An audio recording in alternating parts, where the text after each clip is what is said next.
Only after such a candle has formed should you look for potential medium-term long trades. You shouldn't try to buy an asset during a downward trend. A new medium-term trend long, very high upside. It's practically a doubling of the price.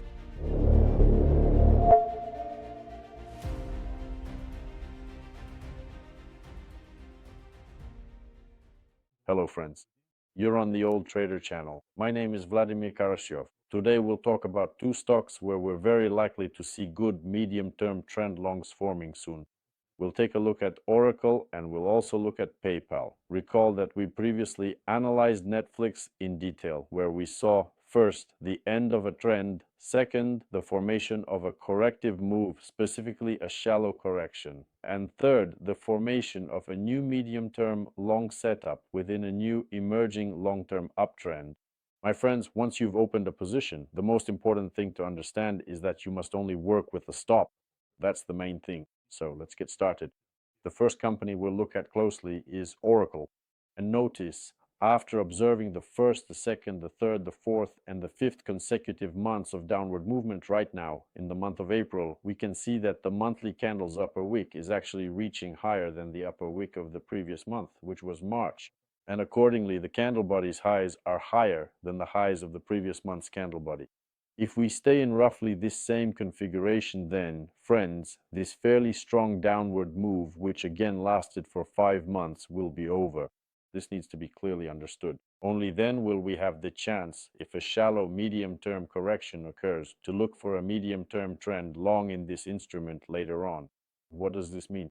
Notice we had a previous downward move, month 1, month 2, 3, 4, and 5. And after that, this candle appeared in May 2025 relative to what we had in April 2025.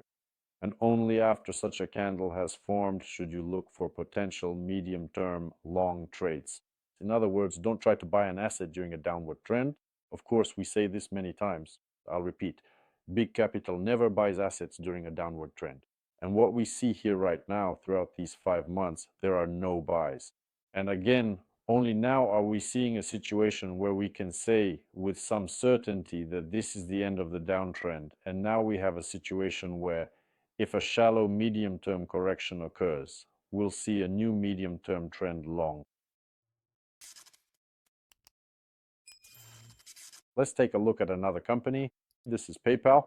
For those of you who like the low base effect, for those of you who like to play in companies where we see a massive loss in capitalization, notice that at its peak, PayPal was trading at a level of, let's see, $310. Now the company is trading at $49. But nevertheless, my friends, notice that exactly the same thing we see with Oracle is happening here. In April, we're moving above the highs we saw in March. The candle body high is higher than the candle body high in March, and the upper wick is higher than the upper wick of the previous month. So friends, it's really the exact same analogy now as with Oracle. In the event of a medium-term corrective pattern that is either shallow or relatively flat, and if we then see a new long trade setup after that pattern ends, we can also try to open a medium-term long position. And here, from a price action perspective, we have a very high upside. So our potential target is $93.70, a level established back in September 2018. And you have to realize that from current levels around $50, that's practically a doubling in price. So friends, I suggest paying attention to these two stocks specifically. The situation with Oracle is certainly better than what we have with PayPal, but these situations are very similar. Why? Because here we can see good upward momentum on the medium-term time frame, on the weekly time frame. So keep an eye on that. Friends, if you understood what I've shared in this video, be sure to give it a like. Good luck to everyone, and I wish you all profitable trades. Talk to you and see you soon.